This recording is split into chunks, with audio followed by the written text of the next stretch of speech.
আজকে ছিল রিভু অর্থাৎ অনিকের মামা ভাত। সেখানেই দুপুরের ভুরিভোজে কী কী ছিল সেটাই আজকে তোমাদের সাথে শেয়ার করব।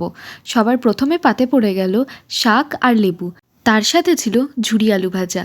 আমার ঝুরি আলু ভাজা একটু বেশি পছন্দের, তাই আমি একটু বেশি করে নিয়েছিলাম। তারপরে পড়ে গেল গরম গরম ভাত। গরম ধোঁয়া ওঠা ভাতের সাথে ছিল ভেজ ডাল। ভাতের সাথে লেবু চিপে ঝুরি আলু ভাজা আর ডাল দিয়ে মাখিয়ে খেতে বেশ ভালোই লাগছিল। ডাল দিয়ে ভাত খেতে না খেতেই তার সাথে চলে এলো পঞ্চরত্ন।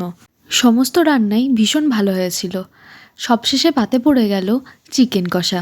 চিকেনটাও খেতে ভীষণ ভালো হয়েছিল, আর তার সাথে চিকেনগুলো ছিল ভীষণ সফট। আশা করছি তোমরা ভিডিওতে দেখেই বুঝতে পারছো।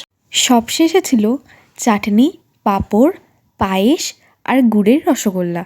তবে সেটার ভিডিও আমি নিতে একদম ভুলে গেছি।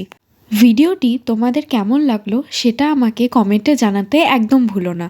আর এইরকম আরও ভিডিও দেখতে চ্যানেলটিকে সাবস্ক্রাইব করে রেখো।